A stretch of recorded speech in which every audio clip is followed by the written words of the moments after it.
नमस्कार, मैं हूं विनय सिंह। आपका बहुत बहुत स्वागत है। आज नियोजन नीति रद्द हुई, हम आपको लाइव पूरी चीज़ों को बताए थे। आज बात करेंगे इस वक्त में कि नियोजन नीति रद्द हो जाने के बाद कौन कौन से परीक्षा रद्द हो जाएंगे और क्या जो एग्जाम हो चुका है वो भी रद्द होगा और किस किस एग्जाम पर क्या दिक्कतें आएंगी। तमाम चीज़ों पर हम आपके साथ बात करेंगे। आपकी उम्मीद पर हमारी चैनल ने फिर से सटीक विश्लेषण किया, जो हम लगातार बोलते रहे। जजमेंट ऑलमोस्ट वही रहा, उसके थोड़ा भी इधर उधर जजमेंट नहीं था। तो चलिए, आप सभी लोगों का इसी प्रकार से सपोर्ट मिलता रहे। लेकिन सबसे पहली खबर एक बार फिर से आपको बताएंगे कि इस पर क्या होगा।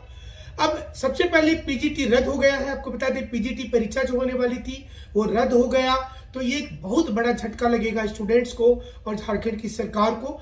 दूसरा, जो भी विज्ञापन अभी तक आया था, तमाम विज्ञापन रद्द होगा। जेएसएससी सीजीएल रद्द होगा, ये निश्चित हो गया है। फिर से नया विज्ञापन निकलेगा, नए सिरे से फॉर्म भराया जाएगा और नए सिरे से एग्जाम लिया जाएगा।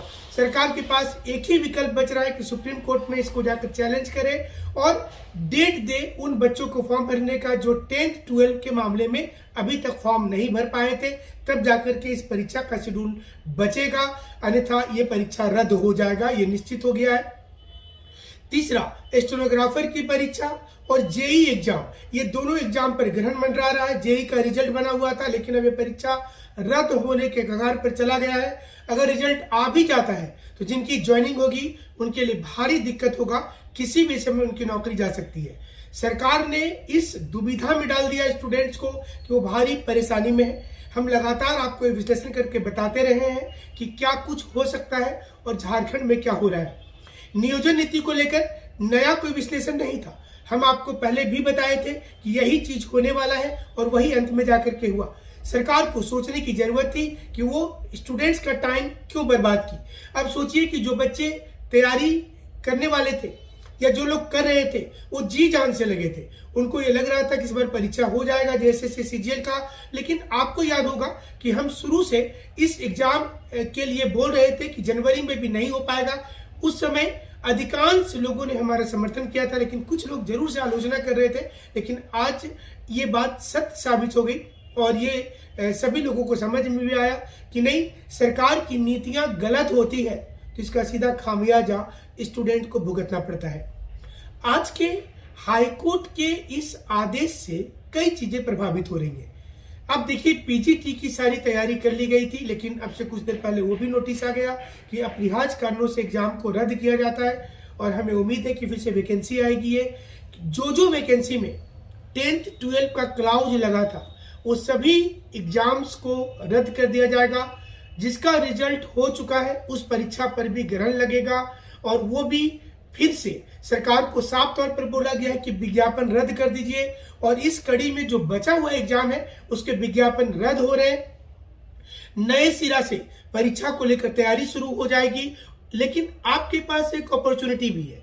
जो लोग ढंग से तैयारी अभी तक नहीं कर पाए थे वो घर में अच्छा से तैयारी कर सकते हैं, हमारे साथ जुड़ करके कर सकते हैं। जो हमारा अमित मुखर्जी प्लाजा चौक में उनके बगल में जो हमारी पूरी बिल्डिंग है उसमें आप आकर के विनय आईएएस के सेंटर पे कर सकते हैं। माई लाइब्रेरी जो वहाँ खुला है उसमें आप आ सकते हैं। तो ये आपके लिए एक अच्छा मौका है। जेएसएससी के लिए अलग सेक्शन उसमें कर सकते हैं। लेकिन हमारा हमेशा से बोलना रहता है कि आपको घर में पहले अच्छा से तैयारी करना चाहिए। सरकार की नीतियों को आपको इससे भी समझना पड़ेगा कि आज का ये निर्णय उन तमाम जो स्टूडेंट्स हैं उनको आज हतोत्साहित करेगा, जो लोग वर्षों से तैयारी कर रहे थे।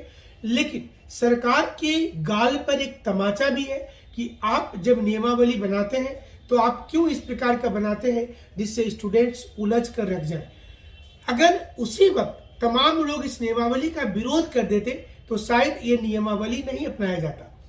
सरकार को भी पता है कि जब वो कुछ नियम लाएंगे तो सभी लोग विरोध नहीं करेंगे और इसलिए उनकी बल्ले बल्ले होगी और वो नियमावली के आड़ में हर नौकरी को आगे खिसकाते रहेंगे। 1932 का खतियान को लेकर के बहुत से लोग इस समय अलग अलग गुट में बच चुके हैं। हम सीधे तौर पर बोल रहे हैं कि सरकार को नौकरी देने का मन नहीं है। बात 1932, 36 और 64 का नहीं है, बात है नौकरी देने की। आप अगर कोई नियमावली को लाते हैं तो इतना देर क्यों करते हैं, इसमें इतना लंबा चौड़ा क्लाउज क्यों लगा देते हैं और आपको नौकरी देने से किसने रोका है। सरकार की इस मंशा को आम स्टूडेंट को समझना होगा। उसे समझना होगा कि उनके लिए सरकार कितना पीछे खड़ी है और कितना पीछे से भाग जाती है। आज का इस निर्णय से एक इफेक्ट तो 1 घंटा के बाद ही दिख गया, जब जेएसएससी ने अपने कैलेंडर में अपने साइट पर यह लिख दिया कि उसकी तमाम कैलेंडर संशोधित होगी। इसका आप अंदाजा कीजिए कि सभी कैलेंडर का मतलब जेएसएससी सीरियल एवेटेड एग्जाम वो भी आ रहा है, तो तमाम कैलेंडर संशोधित होगी, ये किया गया। इसके अलावा जेएसएससी ने पीजीटी का परीक्षा तो कैंसिल ही कर दिया। अब ये फॉर्म क्या फिर से निकलेगा, ये बड़ा सवाल होगा, और हमें लगता है कि शायद फिर से निकले, क्योंकि कोर्ट की जो आदेश प्रति है उसमें साफ तौर पे लिखा हुआ है कि विज्ञापन को रद्द किया जाता है। ये लाइन भी लिखा हुआ है। विज्ञापन रद्द का सीधा मतलब है कि जितने एग्जाम्स हो चुके हैं, होने वाले हैं, रिजल्ट एवेटेड है, सारे रद्द हो जाएंगे। ऐसे में एक बड़ा सवाल उठ रहा है कि उन बच्चों का भविष्य का क्या होगा जो लोग इस समय एग्जाम लिखने के बाद नौकरी लेने के लिए आशा में बैठे हुए थे, जिनकी नियुक्ति हो चुकी है, उनका अब क्या होगा, क्योंकि 10th और 12th वाला इशू वहां भी था। उस समय भी हम इस सवाल को उठा रहे थे, उस समय भी हम इसको बोल रहे थे कि सरकार नौकरी तो दे रही है, लेकिन आप देखिएगा जल्द ही इन तमाम चीजों पर ग्रहण लग जाएगा। जेएसएससी की बैठक आज हो रही है, अब से कुछ देर पहले ये बैठक समाप्त हुई। इस बैठक में तमाम निर्णय लिया गया। हमने आपको जिस समय दोपहर 3 बजे हम विश्लेषण कर रहे थे आज, उस समय हम आपको बता रहे थे कि जेएसएससी में एक बैठक होने वाली है, और उस बैठक को 5 बजे के आसपास आयोजित किया गया। तो उसके बाद ये निर्णय ले लिया गया कि सभी जो भी एवेटेड रिजल्ट है वो रद्द कर रहे हैं, जो हो चुका है परीक्षा उस पर क्वेश्चन मार्क लगा रहे हैं, और जो परीक्षा होने वाली है उसे रद्द कर रहे हैं। विज्ञापन फिर से आएगा। इसका मतलब ये हुआ सीधे तौर पर कि जेएसएससी सीजीएल अब आने वाले 6 महीना के पहले होना मुश्किल हो जाएगा अगर नए सिरे से विज्ञापन आ जाती है। यहाँ पर दोनों चीज को ध्यान दीजिएगा। अगर नए सिरे से विज्ञापन आ जाती है तो कम से कम 6 महीने का वक्त लग जाएगा फिर एग्जाम होने में, और अगर विज्ञापन नहीं आता है नया सिरा से तो ऐसे में सुप्रीम कोर्ट जा सकती है राज्य सरकार, लेकिन सुप्रीम कोर्ट भी इस मामले को नहीं सुनेगी। और साथ में ये भी बता दें कि अभी तक इस पूरे मामले को केस लड़ने में तकरीबन 4 से 5 करोड़ रुपया सरकार ने वकील को फीस दिया, जो स्टूडेंट का ही पैसा हमें लगता है दिया होगा, और नतीजा इसका 0 निकला। यानी कि सरकार अगर मान जाती शुरू में तो ये 5 करोड़ रुपया स्टूडेंट का बच जाता, जो झारखंड की सरकार ने केस लड़ने में खर्च कर दिया। 5 करोड़ रुपया का क्या अहमियत होता है, उन गरीब मेधावी छात्र छात्राओं से पूछना चाहिए जो हॉस्टल में रहते हैं और अपना 1-1 रुपया बचाकर कभी किल्लत भरी जिंदगी में चाय की चुस्की लेते हैं। सरकार को समझ में नहीं आएगा, क्योंकि वो फॉर्च्यूनर, एंडीवर और बेंगलोर में रहती है। साथ ही साथ नया विधानसभा बनाने में भी करोड़ों का खर्च होता है, लेकिन विधानसभा में बनने के क्रम में बहुत पैसे का बंदर बांट भी हो जाता है। सरकार को समझने की जरूरत है कि इन गरीब युवाओं ने जो आपको चुना था उसकी क्या गलती थी। उन्होंने तो यही सोच करके चुना था कि युवा मुख्यमंत्री होंगे, युवा मुख्यमंत्री उनको रोजगार देंगे, और रोजगार का वादा नहीं करेंगे बल्कि उनको उस कुर्सी को दिलाएंगे भी। अब ये सारी चीजें धरी की धरी रह गई, वैकेंसी 0 हो गया फिर से। अब सवाल ये उठता है कि 1932 पर हमें और आपको क्या हासिल होगा। सिर्फ सड़कों पर लड़ाई होगी, लोग एक दूसरे को कमेंट करेंगे, बहुत से लोगों को ये विश्लेषण खराब लग रहा होगा, वो हमारे बारे में भी लिखेंगे। लेकिन सवाल ये उठता है कि क्या इससे नौकरी मिल जाएगा। क्या सरकार के मन में ये नहीं चल रहा है कि 1932 को करके अब स्टूडेंट्स को इतना उलझा दिया जाए कि वो आने वाले 24 तक कुछ नहीं सोचे। यानी कि 23 आ गया, 24 आने वाला है और फिर चुनाव होगा। हो सकता है चुनाव के समय कुछ वैकेंसी क्लियर हो जाए, लेकिन ये झटका क्यों बड़ा है? ये इसलिए बड़ा है कि तमाम स्टूडेंट के दिल पर आज बहुत ज्यादा चिंता हो रहा होगा।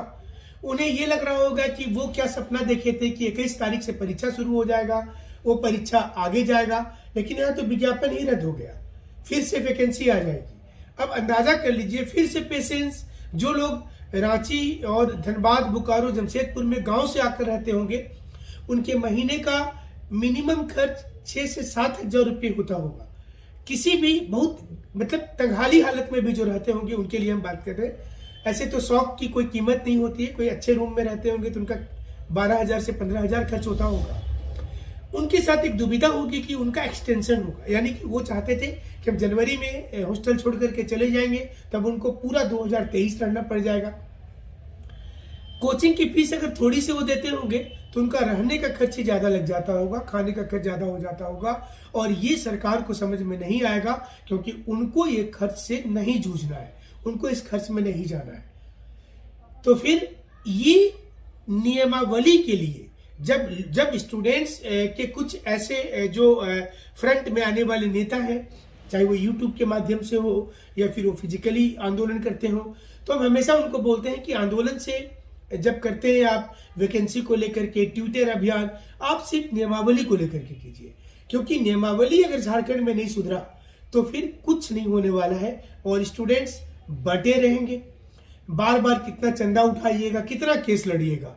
इसलिए नियमावली दुरुस्त करने के लिए आवाज उठाइए, तो उम्मीद की जाती है कि तमाम चीजें होगी। तो इस वक्त की महत्वपूर्ण विश्लेषण है ये, जिसमें हम आपको जानकारी देना चाहते हैं कि जेएसएससी से जल्द रद्द हो जाएगा। हम ये भी बता रहे हैं कि जो पीजीटी परीक्षा थी वो भी कैंसिल हो गई है, जो एग्जाम का रिजल्ट आ चुका है वो फंदे में फंस गया है, और जितने एवेटेड रिजल्ट है सारी चीज रद्द हो सकती है। हमारे साथ जुड़े रहिएगा एक सटीक और सच्चा विश्लेषण के लिए। और हमसे मिलना हो तो आप जमशेदपुर के अलावा अबराची हरिओम टावर में हमारा एक कार्यालय है, और दूसरा कार्यालय ईस्ट जेल रोड, जिसमें कि डॉक्टर अमित मुखर्जी के बगल में विनेज आईएएस टावर है, उसमें आप हमारे साथ मुलाकात कर सकते हैं। वहाँ लाइब्रेरी की भी सुविधा है पढ़ने के लिए आप लोगों का, और उसमें विशेष मार्गदर्शन हमारा मिलेगा। वहाँ पर जनरल कंपटीशन के लिए भी एक अलग से तैयारी करवाई जा रही है, आप इसका भी लाभ ले सकते हैं। जेपीएससी और यूपीएससी के लिए भी आप लाभ ले सकते हैं अगर आपकी इच्छा हो तब। अगर आपको लगता है कि आप घर में तैयारी करेंगे तो द बेस्ट है, आप घर में तैयारी कीजिए।